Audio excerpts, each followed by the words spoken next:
Hello, my name is Wildstag, and thank you for tuning in to another used book rant. Today, I'm going to be covering this book, Mountain Time. The subtitle, Man Meets Wilderness in Yellowstone. The author is Paul Scullery, a former Yellowstone National Park ranger, a law enforcement officer.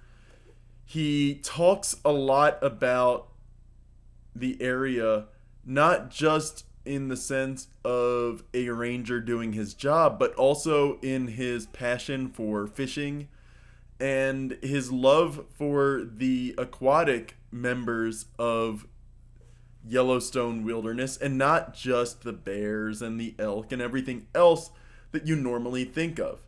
Now, this book is from 1984, and this specific copy is First Fireside Edition 1988.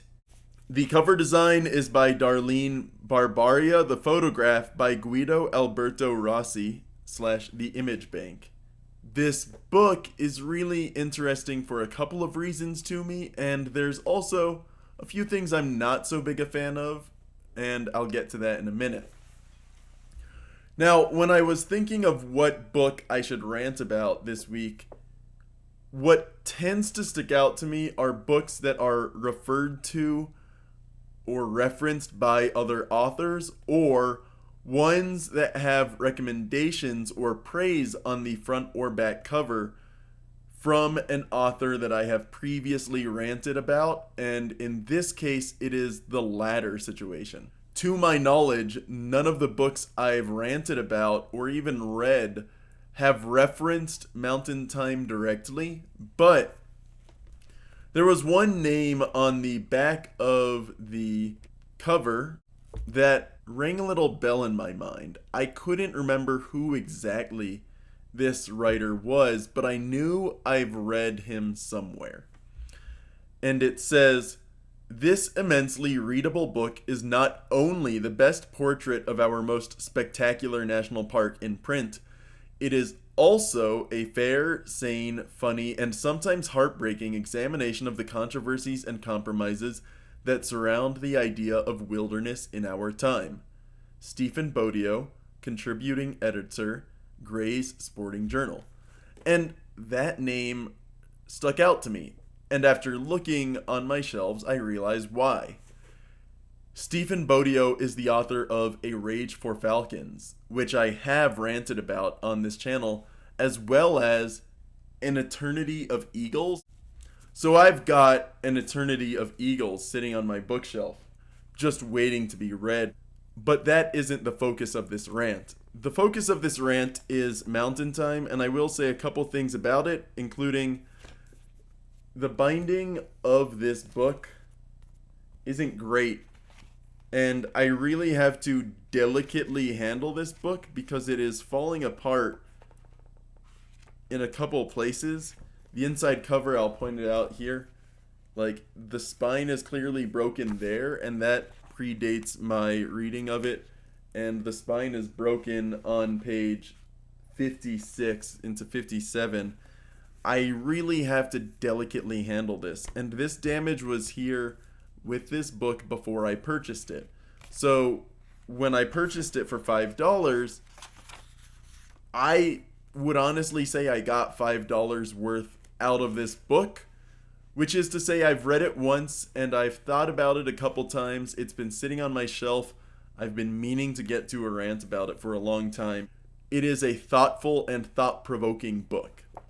There's a moment, the book also isn't terribly long. It seems to be about 214 pages, separated into a lot of sections. I think the table of contents will reveal that it is, let's see, 1, 2, 3, 4, 5, 6, 7, 8, 9, 10, 11, 12, 13, 14, 15, 16, 17, 18, 19, 20. 1, 2, 3, 4. So there are 24 chapters or sections in this book. Part 1, Mountain Lives. Part 2, A Reasonable Illusion. And Part 3, Mountain Times. They are separated into those parts. Like I said, 24 sections, 24 chapters, I guess, in 214 pages. So not all of them are terribly long. Some of them are long, some of them are short. So it's got one of those things, I say it all the time, and I use this phrase, it has easily digestible portions, bite-sized portions. You can read a chapter for, an afternoon and then just sit on it for a while, pick it back up a week later. It's almost like a coffee table book to some degree, and that's really what I like about it. There's some, to go back to that comment about it being very thoughtful and thought-provoking, on page 69, the first chapter of part 2, A Reasonable Illusion, is The Resource is Wildness. And it opens with this statement. It's no secret that the national parks are in trouble. Yellowstone is in trouble. The immensity of the threats and already active destroyers is staggering. Geothermal energy exploration up against the west boundary. Ever larger recreational vehicles and ever larger crowds. Reckless, wholesale, and short-sighted development, what I have elsewhere called the creeping chamber of commerceism that infects all beautiful land.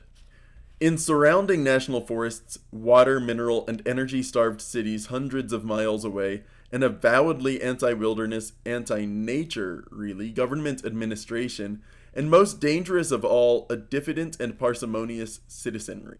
Few believe there's much hope in the long run. Parks will go on no matter what we do, but they will be lessened and cheapened. The tragedy may occur so gradually that at no one point will defenders be able to generate alarm enough to stop it. Each year, a little more grisly habitat is chewed away, hored off, or simply paved dead, and the elusive and hard-to-count bear population diminishes. 1, 2, 5 fewer bears each year? Who knows? We only know it's happening. In 30, 20, 40 years, they will be gone.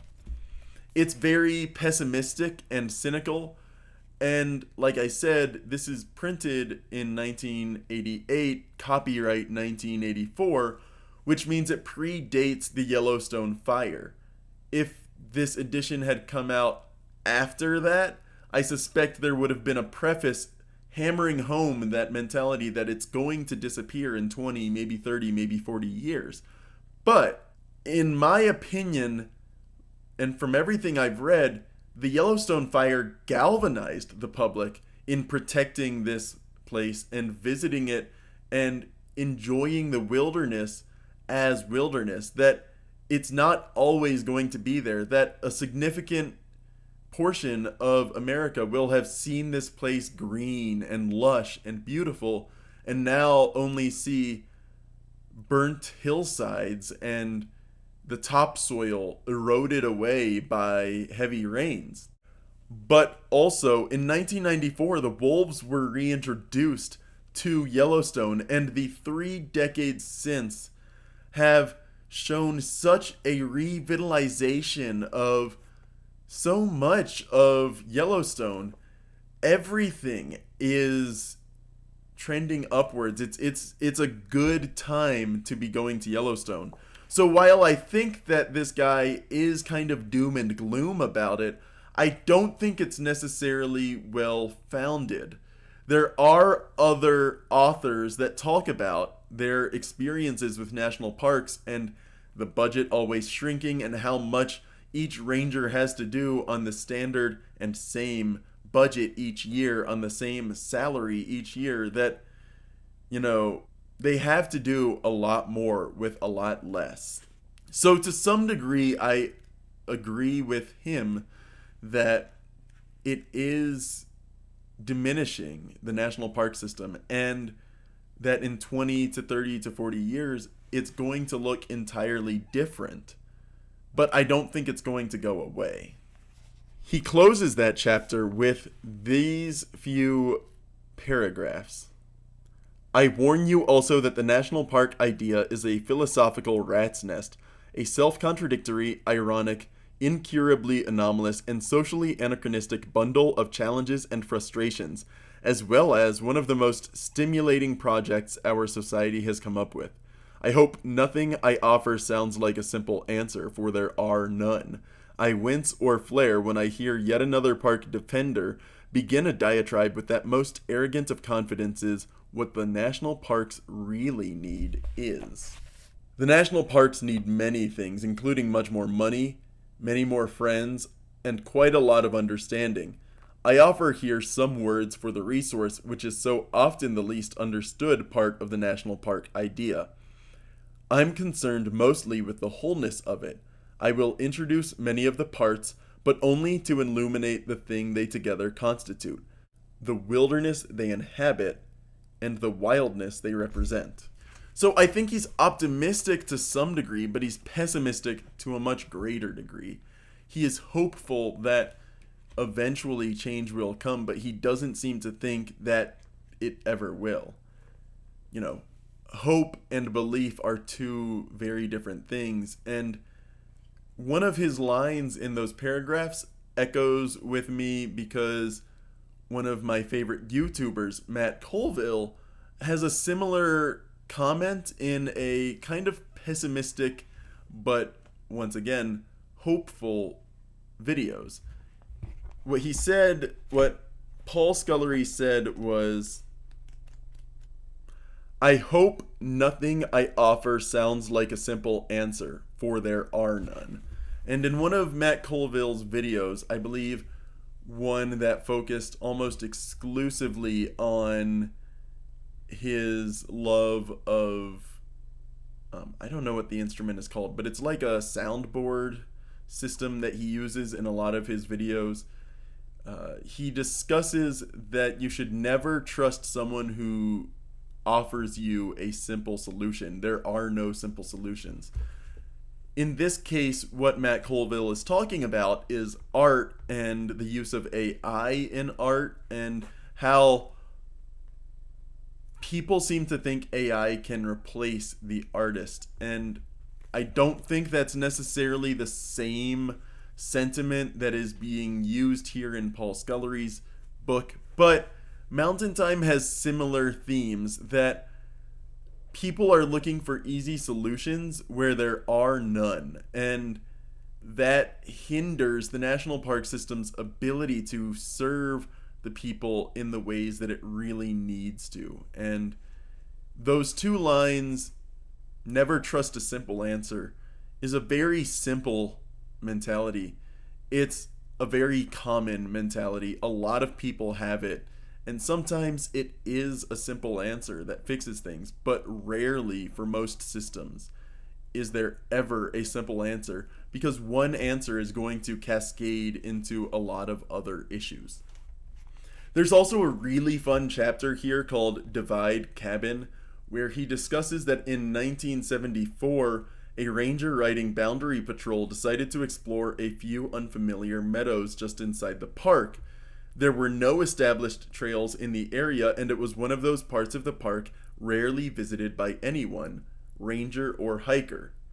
A mile or so in from the boundary, along the edge of a large meadow, but tucked well back in a protruding grove of lodgepole pines, he found the ruins of a small cabin. And then they go on to describe their exploration of it, and maybe who built it, who operated it. Was it poachers? Was it old army soldiers from when it was still operated by the army? He suggests it gives a clear view of either of the two adjoining meadows and perhaps their grazing elk. That question meaning maybe they think it's more of a poacher's cabin. But it's abandoned. It's, there's nothing of value there. No one has been there since the 1920s at the latest. And so the cabin, abandoned for 50 years, is there as a holdover from earlier decades. And he says at the end of the chapter, "Such is Yellowstone. As we use, enjoy, eat, and abuse it, it waits us out. It holds things back. When we say we are proud of our national parks, we are saying we are proud of ourselves for having the decency and good sense to create them. But we should be proud of them too. The Yellowstone that put that cabin away until everyone who knew of it was dead is the Yellowstone we should be most proud of. In giving us this lesson in the greater scale of mountain time, Yellowstone illuminates and deepens our appreciation of the short times we spend there. That almost leads me to believe maybe he is really hopeful, an optimistic kind of guy. He doesn't seem to believe that a good path forward is necessarily going to come to Yellowstone, but he holds some flicker of hope in his heart, kind of based upon the culture of the people that take care of it. I think that's one of the things that makes this book really enjoyable.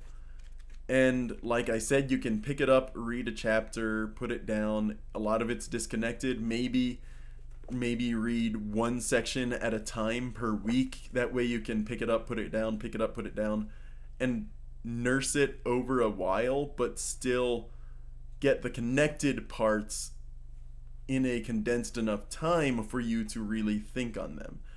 There's a lot to be said about this book, a lot more that I could say about it. But for the time being, I'm going to leave you with that. This book is similar to Park Ranger, it's similar to Underground Ranger, it's similar to a lot of other books I've read and ranted about on this channel that focus on national park rangers and their experiences. And if those books interested you, I think this book is going to interest you as well. So yeah, my name is Wildstag, and thank you for tuning in to another used book rant.